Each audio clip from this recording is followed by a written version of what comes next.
El día que comenzó con un paseo escolar terminó con la peor pesadilla para unos padres.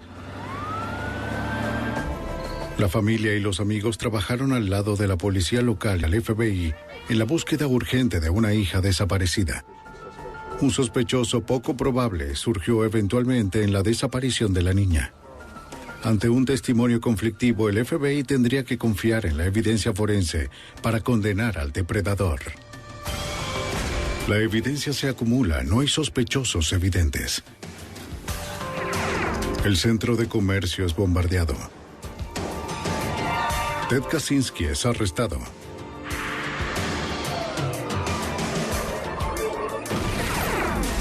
Fugitivo a un prófugo.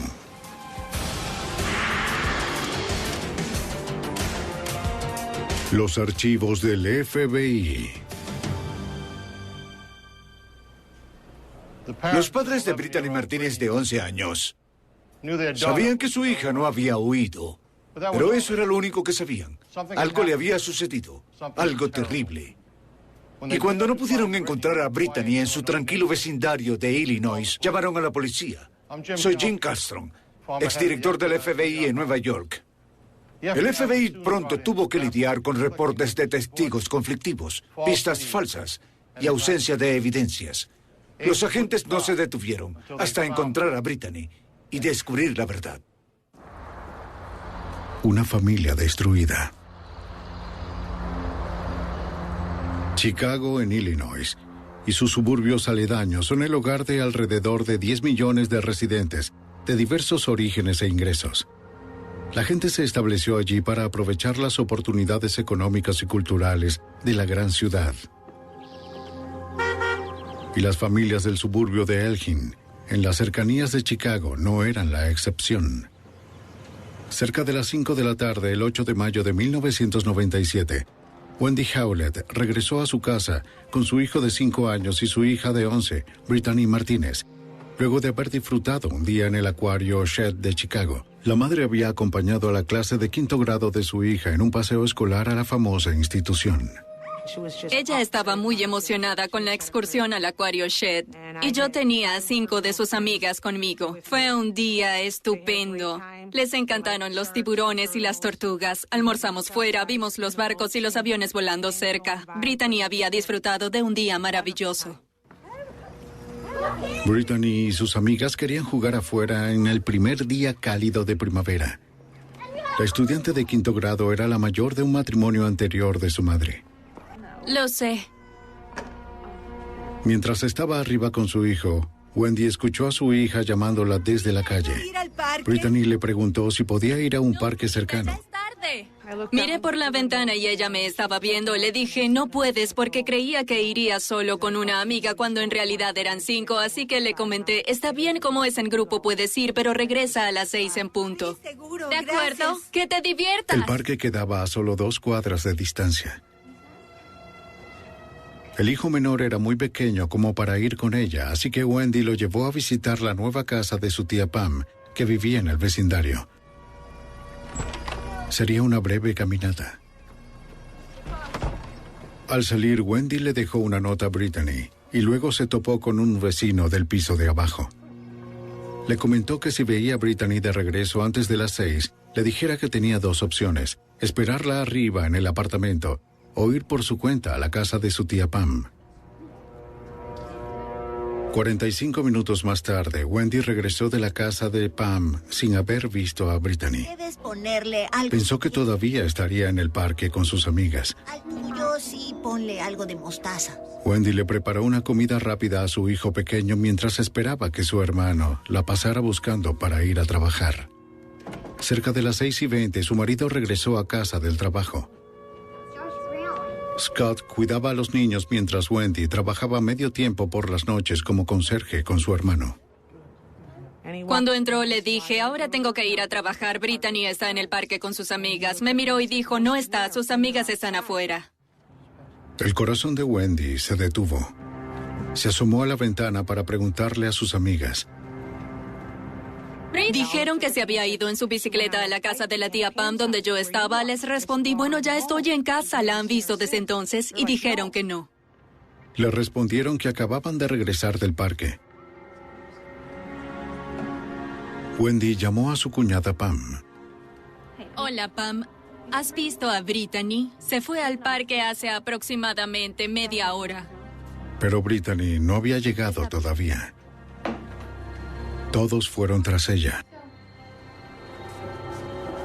No era normal que Brittany no me llamara. Desde las 6 hasta las 6:30 por lo general sé dónde está, así que era poco usual que mi hija no se hubiera comunicado conmigo. ¡Brittany! ¡Brittany! ¡Brittany! Tampoco era usual que Brittany estuviera en la calle sola a pocas horas de oscurecer.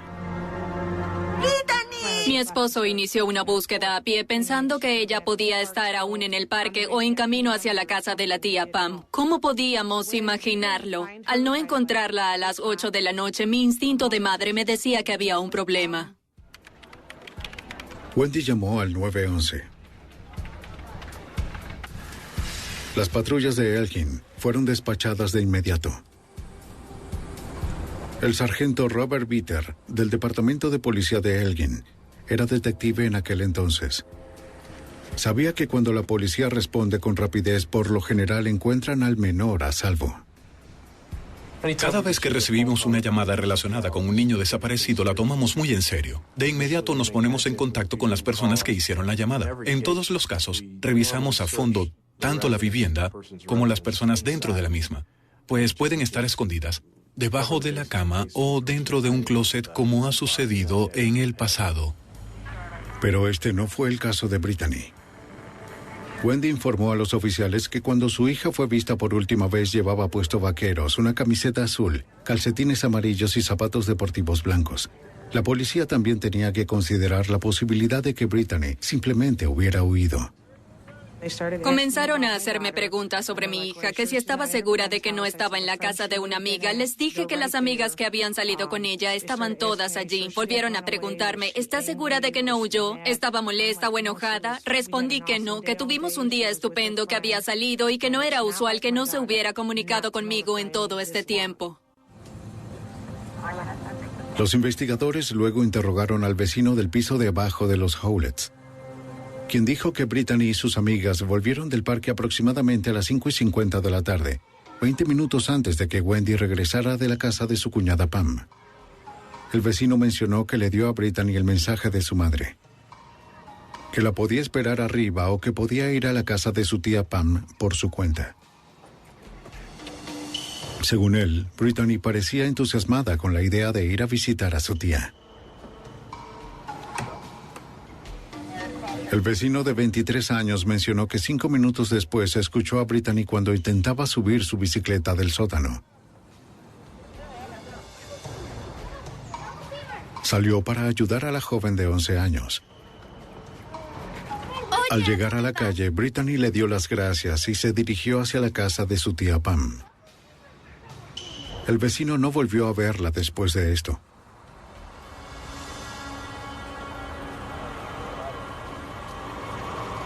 A medida que se difundía la noticia sobre la desaparición de Brittany, más policías y miembros de la familia se reunían para ayudar en la búsqueda.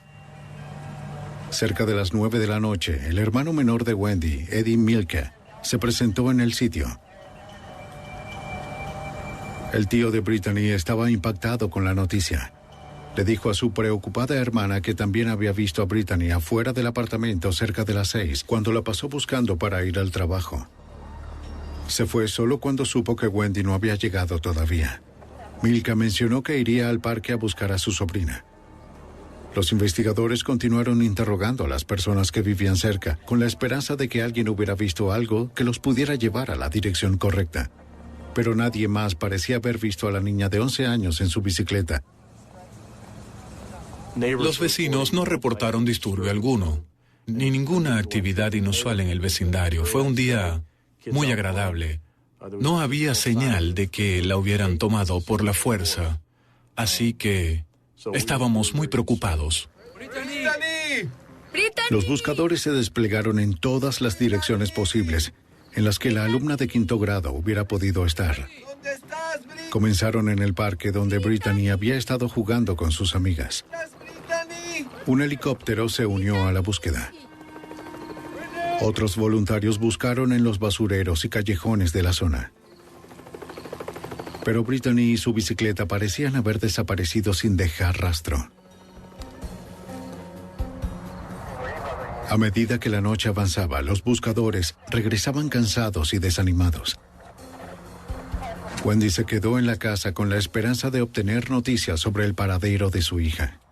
Durante la búsqueda quise salir para ayudar, pero me aconsejaron que me quedara en la casa para estar allí en caso de que llamara o de que alguien pidiera un rescate o lo que fuera. Así que me quedé a pesar de lo difícil que fue. Pero no hubo ninguna llamada ni nada. Mi esposo, mi mamá, mis hermanas, todos ellos se habían incorporado a la búsqueda en la zona y en los parques.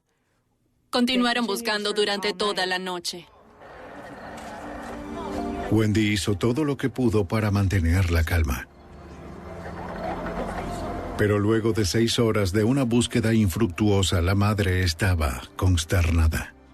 Estaba muy molesta, muy sensible, muy preocupada, y justo al final de un punto muerto. No sabíamos cuál dirección tomar. Intentamos asegurarle que haríamos todo lo posible y seguiríamos adelante hasta encontrarla.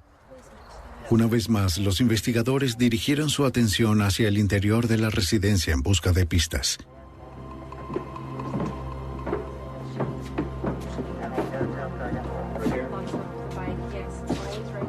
En el sótano se sorprendieron al encontrar la bicicleta de Brittany. La cadena no tenía seguro puesto. Y no era usual que la dejara así. ¿Pudo escuchar algo? La bicicleta era el bien más preciado de Brittany. Fue lo que escuché. Los vecinos le dijeron a la policía que nunca vieron a Brittany regresar después de que se fue. O alguien bajando. Los investigadores creían que la bicicleta había sido devuelta antes de las 6:20, la hora en que Scott Howlett, el padrastro de Brittany, regresó del trabajo. Con la esperanza de encontrar alguna evidencia, varios oficiales volvieron a la estación de policía para revisar la base de datos. La ley del estado de Illinois establece que todos los abusadores convictos de niños deben registrarse en la policía local. Los investigadores revisaron antecedentes que pudieran apuntar a un posible sospechoso. Resultaba obvio que la preocupación número 1 era que alguien de la zona pudiera tener una tendencia hacia este tipo de comportamiento y hubiera secuestrado a la niña, y decidimos que volveríamos a los agresores sexuales. Tengo esto. Descubrieron que un agresor sexual registrado vivía a unas pocas cuadras del apartamento de la joven desaparecida. Los oficiales locales sabían que el sujeto era un indigente que vivía en su camioneta. También sabían dónde solía estacionarla durante la noche. Brittany, ¿estás ahí? Si la joven desaparecida estaba adentro, los investigadores no querrían propiciar que hiciera algo desesperado. Pero Brittany no estaba allí. Nada en el interior indicaba que Brittany hubiera estado en la camioneta. Él afirmó que no tenía conocimiento de la niña desaparecida y ofreció a los detectives un recuento de las actividades del día.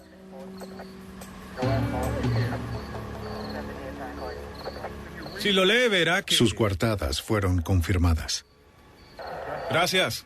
No, gracias a usted. Que tenga una buena noche. Los oficiales volvieron a interrogar a la familia y amigos con poca esperanza de que pudieran agregar algo nuevo que pudiera ayudar. Los padres de Wendy y abuelos maternos de Brittany vivían a unos pocos kilómetros de distancia con su hijo de 20 años, Eddie Milka. Ninguno vio a Brittany desde que Eddie la había visto cerca de las 6 de la tarde. La familia creía que Eddie era uno de los últimos en verla. Por eso queríamos obtener información sobre la posibilidad de que Brittany le hubiera confiado que iba a alguna parte, o si tal vez la había dejado en algún sitio, cualquier información que nos pudiera dar. Eddie Milka parecía cansado, pero los detectives querían obtener una declaración más precisa mientras su memoria estuviera fresca. Cuando la policía le preguntó si podían continuar el interrogatorio en la estación, el tío de la niña se sintió ofendido. Dijo enfadado, ¿por qué? ¿Creen que me llevé a Brittany? Y eso nos sorprendió porque fue una afirmación poco usual. Él estaba ahí y nosotros no lo acusamos, solo le pedimos apoyo. A pesar de lo ofendido y lo tarde que era, Eddie aceptó continuar el interrogatorio en la estación de policía, Haría cualquier cosa con tal de ayudar a los investigadores a localizar a Brittany. También autorizó a la policía que registraran el auto que había estado conduciendo, para así eliminar cualquier sospecha que pudieran tener. En este tipo de búsqueda, uno echa un vistazo para ver si algo llama la atención, tal vez un objeto o alguna ropa que estuviera usando en el momento. No es que esperábamos encontrarla ahí, pero necesitábamos explorar toda evidencia. Había un tobo de basura en el asiento trasero y una aspiradora en el maletero del auto. No nos sorprendió porque Wendy ya había mencionado que eso era lo que hacían. Ella y Eddie, limpiar sitios durante la noche por lo general. Eddie acompañó a la policía a la estación. Los detectives esperaban que diera las respuestas que necesitaban para encontrar a su sobrina desaparecida. Brittany Martínez aún estaba afuera en algún lugar y los investigadores no sabían si estaba viva o muerta. En la madrugada del 9 de mayo de 1997, la hija de 11 años de Wendy Howlett, Brittany Martínez, llevaba desaparecida 11 horas de su casa en Elgin, Illinois. Pero tanto la búsqueda a fondo como los interrogatorios durante toda la noche no condujeron a ningún rastro de la joven. Desesperada, Wendy Howlett buscó ayuda en la comunidad. Llamamos a la organización Paliclass, que nos envió información sobre qué hacer y qué procedimientos seguir para colocar su fotografía en la Internet de niños desaparecidos y explotados. Comenzamos a llamar a los canales de televisión que permitieran mostrar su fotografía en caso de que alguien la hubiera visto. Si un canal se negaba, llamábamos al siguiente. El programa matutino de noticias de Chicago pidió la colaboración del público en la búsqueda de la niña desaparecida de 11 años y cabello castaño. Las autoridades establecieron una línea directa con la esperanza de que alguna llamada los condujera a Brittany. Como muchos en la comunidad, Robert Bitter, detective de la policía de Elgin, estaba muy preocupado por el caso. Esta investigación en particular era difícil porque involucraba a una niña pequeña. Tenía 11 años y en ese momento mi hijo mayor también tenía 11 años. Eso fue lo que más me afectó. Cuando uno recibe estos casos, 99 de cada 100 veces se encuentra a la persona con gran rapidez, pero a medida que pasa el tiempo se vuelve muy agotador intentar determinar dónde pudiera estar la persona. Bien, Eddie, dime qué sucedió. En una carrera contra el tiempo, los detectives acudieron al tío de Brittany, Eddie Milka, en busca de ayuda. Aunque el conserje de 20 años se mantuvo despierto toda la noche, los detectives le pidieron detalles sobre lo que podía recordar de la última vez que vio a su sobrina. Dijo que cerca de las 6 pasó buscando a Wendy, la mamá de Brittany, quien debía ayudarlo a limpiar un edificio aquella noche. Eddie recordó haber visto a su sobrina afuera con la bicicleta. Le preguntó dónde estaba su madre y Brittany le respondió que no estaba en la casa. Eddie no pudo esperar a su hermana porque tenía que ir a trabajar, de modo que se despidió, abrazó a su sobrina y se fue a las 6:15. Mencionó que no estaba seguro de que Brittany hubiera guardado la bicicleta después de todo. Cerca de las 6:45, Eddie se detuvo en una tienda para comprar un paquete de cigarrillos camino al trabajo. Estuvo en el trabajo hasta las 8:30 y se enteró de que Brittany había desaparecido cerca de las 9. Aquella noche revisó 2 parques donde sabía que Brittany jugaba con frecuencia, pero al igual que la familia, no encontró nada. Luego se detuvo en la casa de unos amigos y admitió haber fumado marihuana con ellos. En ese momento ya estaba agotado y quería dormir un poco. Él nos dijo, escuchen, creo que van a tener que dejarme ir porque no tengo más nada que decir, estoy cansado y quisiera irme a casa. En este punto ya habían transcurrido 3 horas de entrevista y no teníamos ninguna razón para retenerlo. Así que lo llevamos a su casa. Con el tiempo en contra, la policía de Elgin contactó a la oficina de campo del FBI de Chicago. Por experiencia propia, la agente especial Beth Malarkey sabía que si no encontraban a Brittany en las primeras 24 horas, las posibilidades de que estuviera viva serían escasas. Las horas iniciales son increíblemente cruciales. Los que hemos trabajado en casos de secuestro sabemos que mientras más tiempo de desaparecido tenga un niño, hay menos posibilidades de recuperarlo vivo. Y nuestra misión es recuperar al niño con vida. El FBI ofreció más personal a las autoridades locales, además de un sistema computarizado que ayudó a ordenar, hacer referencias cruzadas y manejar la evidencia. Recursos que se volvieron muy valiosos por las innumerables llamadas entrantes. Hubo cientos de pistas que ingresaron debido al número de teléfono que se dio al público para que cualquiera que tuviera alguna información llamara. Todas esas pistas se catalogaron y revisaron, al igual que las coartadas de la gente. Los investigadores también decidieron realizar un seguimiento a las coartadas de Eddie Milka. Interrogaron al presidente de la compañía cuyo edificio Eddie tenía programado limpiar la noche anterior. El ejecutivo trabajó hasta tarde esa noche y no vio a nadie más en el edificio. Cuando se subió al auto a las 8:15, su auto era el único en todo el estacionamiento. Además, los investigadores revisaron la tienda donde Milka dijo haber comprado los cigarrillos. La tienda estaba equipada con cámaras de vigilancia de 24 horas. Así que los detectives revisaron el video del 8 de mayo desde las 6 hasta las 8 de la noche. Pero no vieron al tío de Brittany entrar a la tienda. Eddie Milka había mentido sobre su paradero. Los otros miembros de la familia fueron interrogados y lo que dijeron resultó ser cierto. Todos los paraderos fueron corroborados y otras personas pudieron corroborar sus declaraciones. En cambio, lo que Edward Milka nos dijo resultó no ser cierto. Pero descubrir que Milka había mentido no probaba ningún delito, ni tampoco condujo a los investigadores a estar más cerca de encontrar a la joven. Ya habían transcurrido casi 24 horas desde que se reportó la desaparición de Brittany. Los investigadores continuaron con la búsqueda de todas las pistas posibles. En ese momento estábamos recibiendo pistas telefónicas continuas. Las personas, ciudadanos, la comunidad llamaba para apoyarnos con informaciones posibles. Tal vez la habían visto en alguna parte. Los testigos aseguraron haber visto a Brittany en muchos lugares de la zona, hasta en un restaurante. La policía despachó a sus oficiales para que inspeccionaran cada sitio. Tanto el público como los investigadores se aferraron a la posibilidad de que Brittany aún estuviera viva. Soy del departamento de policía. Estamos buscando a Pero esta joven. cada vez que los oficiales respondían las llamadas se sentían decepcionados. La policía solo descubrió historias contradictorias y relatos no confirmados. Al final del primer día, los investigadores se vieron obligados a considerar la posibilidad de que ya no buscaban a una víctima viva. Tienen que ver esto. El 10 de mayo de 1997 marcó el segundo día en el que la policía de Elgin y el FBI buscaban a la joven desaparecida Brittany Martínez, de 11 años. Como ahora Brittany llevaba 36 horas desaparecidas, la posibilidad de que hubiera encontrado un final violento era más que probable.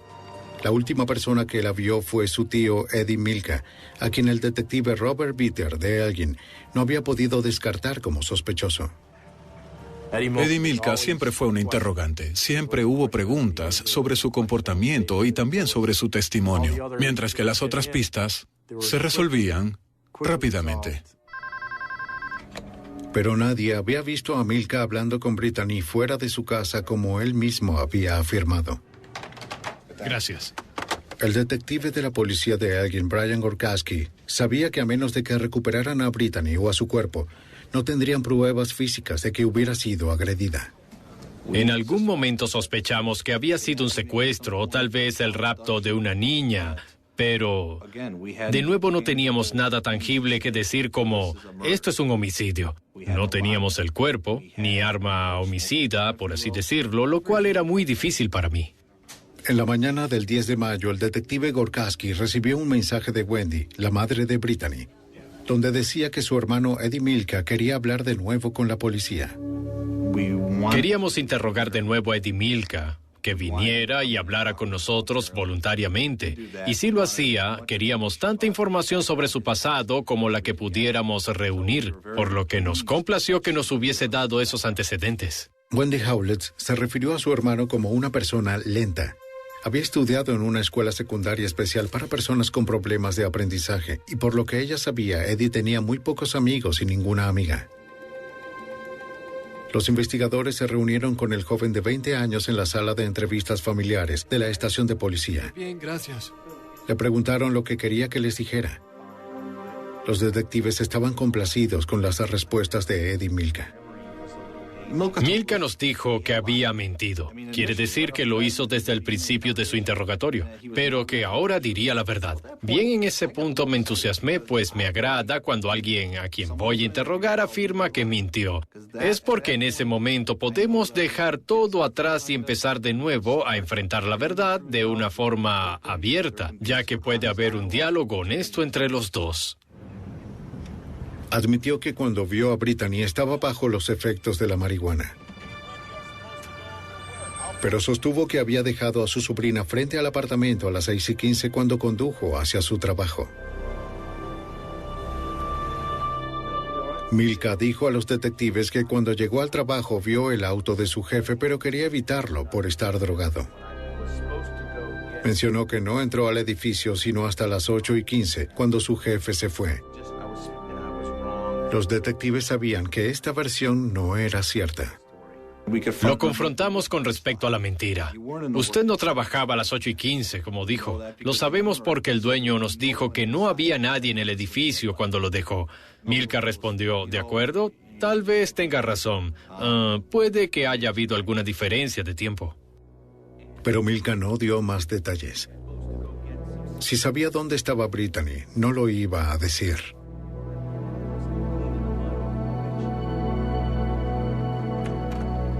Los investigadores intentaron una nueva táctica. Vamos a tomarnos un... Le dije que se imaginara dónde podía estar Brittany en ese momento, porque él fue el último en verla. Se frotó las sienes y cerró los ojos.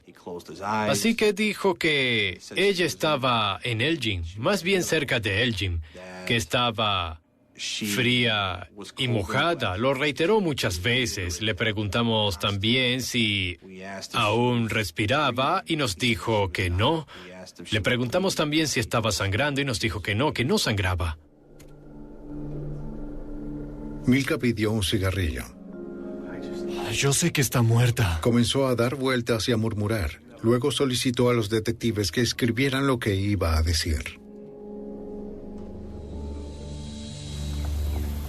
Milka afirmó tener una visión de Brittany dentro de un viejo auto gris junto a dos sujetos tomando cerveza. También veía granjas, un camino de tierra, grava, rocas, además de un riachuelo. Agregó que los hombres la habían tocado por todas partes, pero no se detuvo allí. Luego de afirmar que había visto cómo los dos sujetos tocaban a Brittany, me comentó, sé que está muerta, se lo quiero decir a mi hermana. Me apretó, me abrazó y comenzó a llorar. ¿Eddie? Llamaron a Wendy Howlett para que fuera a la estación. Al llegar, notó que su hermano había estado llorando y le preguntó qué era lo que tenía que decir. Una vez más, Ed y Milka cambió su relato. Él solo me miró y dijo, yo no lo hice. Ya sabes, intentan meterme cosas en mi cabeza y yo solo quiero irme a casa. Me dicen que Brittany está muerta, pero aún está viva y tenemos que encontrarla. Como Milka nunca admitió ningún delito en su testimonio sobre la visión que había tenido, la policía no podía retenerlo por más tiempo. Wendy llevó a su hermano hasta su casa. Los investigadores interrogaron a los dos amigos con los que Milka había fumado marihuana el día en que Brittany desapareció. Confirmaron que habían estado con Eddie hasta 10 minutos antes de las 6 cuando se fue al trabajo. Milka les dijo que regresaría para ver el partido de los Toros de Chicago. Cuando regresó aproximadamente a las 10:30 de esa misma noche, Milka estaba molesto y llorando. Les dijo que su sobrina Brittany había desaparecido. ¿Qué sucedió? Luego bebieron varias cervezas y vieron el resto del partido. Eddie dejó la casa de ambos cerca de la 1 de la madrugada y los amigos no tenían más nada que agregar. Los investigadores aún no tenían pruebas de que Milka hubiera secuestrado a Brittany ni ninguna otra pista sobre dónde podía estar. Ya había transcurrido una semana y aún no habíamos determinado qué podía haber sucedido con ella, que estuviera bien, cómo pudiera ser que la hubieran secuestrado o liberado. Así es como se resuelven estos casos. En algunos, los más peligrosos, un sujeto es el que secuestra y luego la libera. El 17 de mayo de 1997, 9 días después de la desaparición de Brittany, una pareja navegaba por el río Kishouki, a 29 kilómetros en las afueras de Elgin, cuando hicieron un descubrimiento espantoso. Encontraron el cuerpo de una joven que había sido arrastrado hasta un banco de arena. Estaba desnuda de la cintura para arriba y severamente descompuesta. La pareja aterrorizada se dirigió hasta la orilla para luego llamar de inmediato a la policía. El 17 de mayo de 1997, 9 días después de que reportaran la desaparición de Brittany Martínez, de 11 años, en Elgin, Illinois, el cuerpo de una joven fue descubierto a 29 kilómetros de su casa, en el río Kishouki. El teniente Gene Lowery, del Departamento del Alguacil del Condado de McHenry, investigó el caso. En ese momento no estábamos seguros de que fuera Brittany Martínez. Conocíamos otros casos de desaparecidos de nuestra jurisdicción del Departamento del Alguacil, pero ninguno que fuera mujer o dentro del mismo rango de edad. Por eso comenzamos a indagar más allá de nuestra jurisdicción con otros departamentos de policía para determinar si alguna persona desaparecida coincidía con eso. Tanto la policía cercana de Elgin como el FBI fueron contactados con la idea de poder establecer si la niña muerta era Brittany. La agente especial Beth Malarkey creía que al fin la habían encontrado. Los que estuvimos relacionados con la investigación conocíamos la descripción de Brittany, cómo era su apariencia, cómo lucía su cabello, la ropa que usaba cuando desapareció. Y aunque al cuerpo hallado en el banco de arena le faltaba la camiseta, el resto se parecía mucho a Brittany Martínez. El cabello oscuro, los vaqueros, los calcetines y los zapatos deportivos que llevaba puestos. Resultó imposible identificar a la víctima visualmente o determinar de inmediato cómo había muerto. Los investigadores no pudieron detectar ninguna herida externa. Creían que era probable que hubiera muerto en algún otro lugar y luego la hubieran lanzado al río. ¿Sabes qué? El estado de ánimo entre los investigadores era sombrío. Fue muy triste el enfrentar que teníamos a una niña muerta en la investigación. La investigación cambió de una niña desaparecida a una niña probablemente asesinada. Y eso transformó por completo el tono del caso. El área circundante impactó al detective Brian Gorkowski por su similitud con el sitio que Eddie Milka describió en su declaración sobre la visión que había tenido. La escena del río Kishouki en este punto parecía más bien la de un riachuelo con poca agua y no necesariamente lo que uno imagina de cómo luciría un río. Habían rocas, caminos de tierra, granjas, muy similar al paisaje que Eddie había descrito cuando relató su visión. Para poder comprobar que la visión de Milka descrita en su testimonio no era una mera coincidencia, necesitarían una prueba que pudiera vincularlo al lugar. Llamaron al equipo de recuperación de evidencias del FBI especializado en ciencias forenses del crimen. Fue la misma unidad que inspeccionó a fondo los escombros del vuelo 103 de Pan Am y el atentado en la ciudad de Oklahoma. El ERT, por sus siglas en inglés, es un equipo muy entrenado, profesional y organizado en la forma en que conducen la búsqueda en la escena del crimen. Y como para ese momento ya parecía una investigación de homicidio, cada pieza de evidencia era en extremo importante. Los técnicos forenses tomaron muestras del suelo, agua y plantas, así como de los insectos que habían colonizado el cuerpo. Con base en el desarrollo de las larvas, los científicos determinaron que la víctima murió a las 2 de la tarde, a más tardar del 9 de mayo, el día después de la desaparición de Brittany. Esa noche, Wendy Howlett rezaba para que no fuera Brittany. Todavía mantenía la esperanza de que no fuera mi hija. Y esperaba que tampoco fuera la de nadie más. Era la pequeña niña de alguien, pero quería que no fuera la mía. 2 días después, los registros dentales confirmaron que los restos pertenecían a Brittany Martínez.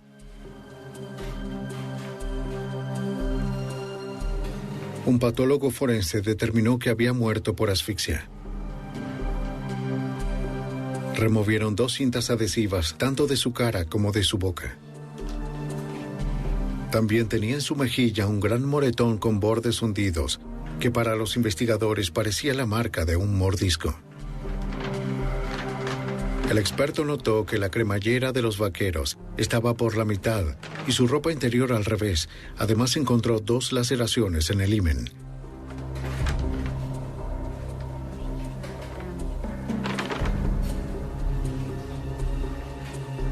El patólogo concluyó que la joven de 5º grado había sido agredida sexualmente justo antes o después de su muerte. Tomaría varios meses más el análisis de la ropa y de las muestras de tejidos en el laboratorio del FBI. La agente especial Malarkey quería estar segura de que se hiciera un análisis a fondo. Debo decir que no dormí por varios días después de esto, porque haberla visto en ese estado era comprender la magnitud de lo que sucedió. El detective Robert Bitter esperaba que el hallazgo del cuerpo y la ropa de Brittany ofrecieran la evidencia física necesaria para atrapar al asesino. Como ya era definitivo, en ese momento pudimos notificar a la familia para volver a concentrarnos en parte de la evidencia que ya habíamos recuperado. Durante los últimos 11 días, Wendy Howlett abrigaba la esperanza de que su hija estuviera viva. Ahora, esa esperanza se había desvanecido. Los peores temores de los Howletts se habían hecho realidad. Cuando me dijeron que era mi hija, fue el peor sentimiento que alguna vez pude soportar. No puedo describir el dolor que sentí porque era mi única hija y no le deseo esto a nadie. Ni siquiera a mi peor enemigo le deseo algo así. 1 hora después de que mi hija fue hallada, pudieron confirmar que era ella. Fui a su habitación donde comencé a romper cosas y entonces me enojé más todavía porque estaba rompiendo sus cosas cuando en realidad lo que deseaba era que estuviera viva, aunque sabía que no era cierto. Los investigadores especulaban acerca de cómo el cuerpo de Brittany había ido a parar a un río a 29 kilómetros de su casa. El teniente Gene Lowery le preguntó a su madre si el sitio le parecía significativo. Para ese momento en particular, ella ya había mencionado que su padre había trabajado en el ferrocarril de Milwaukee, que ya estaba retirado o discapacitado, y que la familia durante el verano solía visitar el Museo del Ferrocarril en Union, Illinois, ubicado muy cerca de donde el cuerpo de Brittany Martínez fue encontrado. Así que Eddie Milka había estado allí también. Los investigadores obtuvieron una orden judicial para tomar muestras de su sangre, saliva y cabello. Fueron enviadas al laboratorio del FBI para que los expertos pudieran iniciar el extenso trabajo de mapeo del ADN. El perfil genético de Milka estaría listo para ser comparado con cualquier ADN ajeno recuperado del cuerpo de Brittany o de su ropa. Un odontólogo forense también tomó las impresiones de los dientes de Milka. Bien, puede abrir la boca. Los investigadores creían que estos moldes coincidirían con la marca del mordisco en la mejilla de Brittany. El odontólogo los comparó con una foto ampliada de las hendiduras en la cara de la víctima.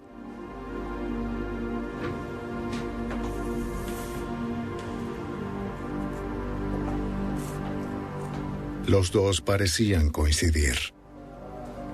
Pero, debido a la avanzada descomposición, la marca de la mordida resultó distorsionada y, en consecuencia, los odontólogos no podían estar absolutamente seguros de que los dientes de Milka hubieran dejado las marcas. Los resultados no fueron concluyentes y las autoridades todavía no tenían la evidencia física suficiente que permitiera su arresto. Obtuvieron una orden de cateo para registrar su auto, un Lincoln Town Car que creían había utilizado para llevar a Brittany hasta el río. Las muestras de suelo recolectadas de los neumáticos resultaron muy comunes como para demostrar por dónde había circulado el auto. Los investigadores esperaban que algo en su interior pudiera ser más contundente. Entre el desorden del asiento trasero, los agentes encontraron un vaso de un restaurante de comida rápida.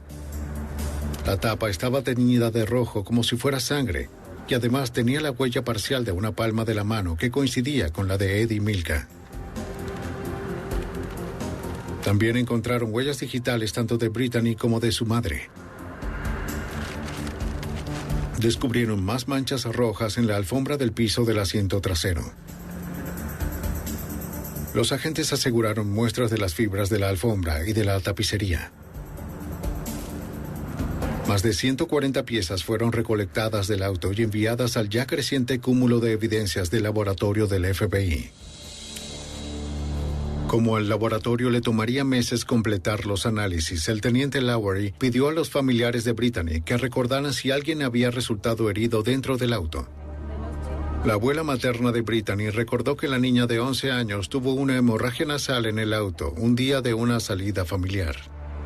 La otra abuela de Brittany dijo que ella también estuvo presente ese día, pero no recordaba el incidente.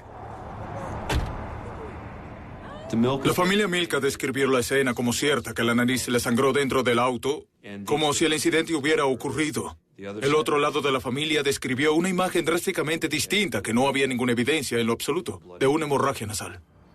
Los miembros de ambos lados de la familia se volvieron en contra. Los Milkas creían que Eddie no podía haber asesinado a Brittany. La parte más compleja de esta investigación fue, de hecho, que nuestro principal sospechoso era un miembro de la familia. Es evidente que se genere un problema familiar cuando resulta que algún miembro de la familia es el sospechoso del caso. Se volvió una situación difícil de superar, ya que queríamos que la familia continuara cooperando. Pero no fue así porque sospechábamos precisamente de uno de los suyos. Aunque la evidencia circunstancial apuntaba a Eddie Milka, tanto los relatos contradictorios como la falta de una evidencia física confirmada hacían pensar que los investigadores nunca podrían acusar al tío de Brittany del homicidio. A principios de diciembre de 1997, ya habían transcurrido 6 meses y medio desde que el cuerpo de Brittany Martínez, de 11 años, fue hallado en un río a 29 kilómetros de su casa. El tío Eddie Milka, de 20 años, era el principal sospechoso y estuvo de acuerdo en proporcionar muestras de tejido, aunque su lado de la familia creyera que él no era el responsable. Sin ninguna evidencia física sustancial, sería muy difícil para el FBI y los investigadores locales acusarlo de asesinato. Los especialistas del laboratorio criminal del FBI en Washington, D.C., llevaban meses examinando cientos de piezas de evidencia recolectada durante la investigación. Karen Lanning, una científica de la unidad de evidencias del FBI, recibió la ropa de Brittany y coordinó su análisis.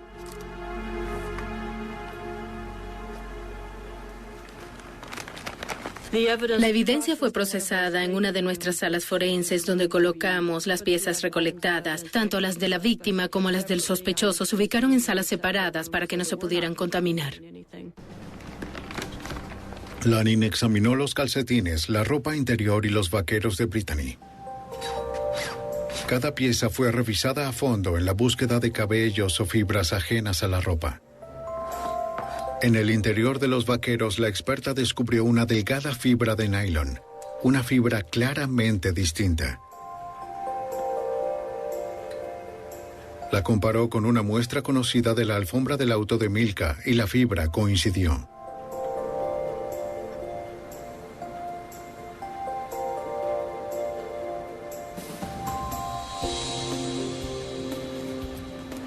En 4 exámenes adicionales, los resultados fueron siempre los mismos.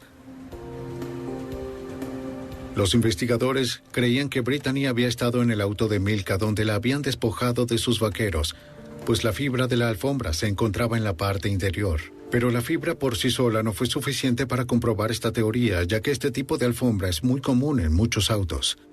No podía afirmar que la fibra provenía de aquella alfombra en particular o de otras alfombras similares. Así que si hubieran 2 autos iguales, no podría establecer que fuera la del auto A o la del auto B. Los investigadores esperaban que el resto de la evidencia resultara más concluyente. En especial la agente Melissa Smers, jefa de la Unidad 2 del ADN mitocondrial del laboratorio del FBI, especialista en serología y ADN nuclear. Su tarea era determinar si algunos de los fluidos sexuales de la víctima o del sospechoso estaban presentes en la evidencia, pero descubrió que la ropa de Brittany estaba demasiado contaminada para un análisis. Brittany llevaba muerta cerca de 9 días cuando fue encontrada. Debido a esto había comenzado a descomponerse y la ropa que tenía puesta mostraba también evidencia de esa descomposición. La agente Smers se enfocó más bien en las manchas rojas encontradas en el vaso de comida rápida y en la alfombra que se tomó del auto de Milka. Determinó que las manchas eran de sangre humana. Y mediante un análisis de ADN pudo determinar a quién pertenecía. La experta comparó muestras conocidas del ADN de Eddie Milka y de Brittany con las del vaso y la alfombra. La agente Smers concluyó que la sangre encontrada en el auto era de Brittany. La probabilidad de que alguna otra persona hubiera derramado sangre en el vaso era de 6.4 millones a 1. Suficiente como para emitir una orden de arresto para Eddie Milka. El 18 de diciembre de 1997, 7 meses después de la desaparición de Brittany, Eddie Milka fue acusado de asesinato, secuestro agravado y asalto criminal a una niña. Su arresto tomó a su hermana Wendy Howlett por sorpresa. No solo perdí a mi hija, sino que ahora iba a perder a mi hermano por un crimen que no cometió. Estaba más aturdida y conmocionada que cualquier otra cosa. ¿Saben? Esto no podía estar pasando. Esta pesadilla tenía que parar en algún momento.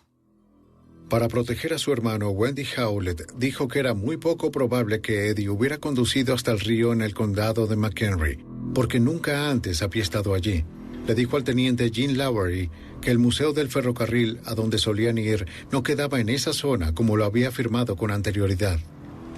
Wendy empezó a cambiar su historia, cualquiera que fuera la razón, y retractándose de sus afirmaciones.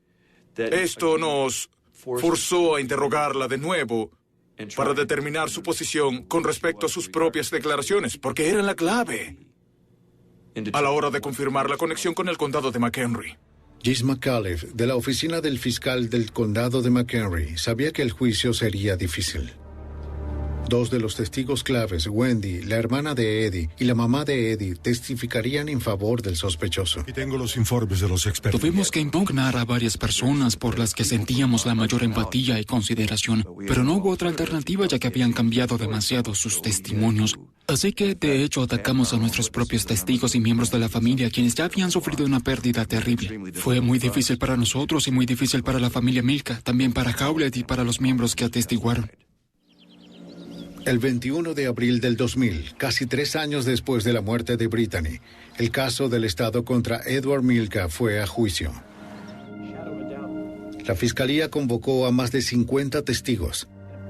En los alegatos de cierre, los fiscales presentaron al jurado la forma como supuestamente se había cometido el homicidio. Creían que Eddie Milka había ayudado a Brittany a guardar su bicicleta en el sótano. En el apuro la dejó sin seguro, pero tomó el vaso que trajo del paseo escolar. En el pasado, Brittany había acompañado algunas veces a su madre y a su tío al trabajo de limpieza para ayudar a pagar la bicicleta que tanto amaba. La fiscalía creía que Eddie había conducido hasta una reserva forestal cercana, luego de haber visto el auto de su jefe estacionado en su sitio de trabajo. Los fiscales plantearon que allí había agredido sexualmente a su sobrina y era probable que la hubiera asfixiado hasta ocasionarle la muerte. Luego había lanzado su cuerpo al río Kishouki. Pero el jurado no estaba convencido de que Milka hubiera planeado asesinar a Brittany. El jurado se retiró y cuando regresó no lo encontró culpable de asesinato en primer grado. Creían que no había asesinado intencionalmente a su sobrina. En el segundo cargo de homicidio, mientras cometía un delito de agresión sexual, el jurado encontró a Edward Milka culpable. Muchos investigadores, como el teniente Lowery, sintieron empatía por la pérdida de Wendy Howlett. El veredicto ofreció poco consuelo a la familia. Esto fue una tragedia humana. No hay otra manera de decirlo. Como padre, puedo afirmar que si tuviera que vivir una experiencia similar, no sé si podría sobrevivirla. Por eso mi corazón está con ella, con la madre. Edward Milka fue sentenciado a 75 años en el correccional de Illinois. Su crimen destruyó a una familia unida. Cuando la joven Brittany fue asesinada, nadie pudo escuchar sus gritos. Pero con la presencia de los expertos forenses del FBI en el juicio, se pudo contar la historia de las horas finales de Brittany y llevar a su homicida ante la justicia.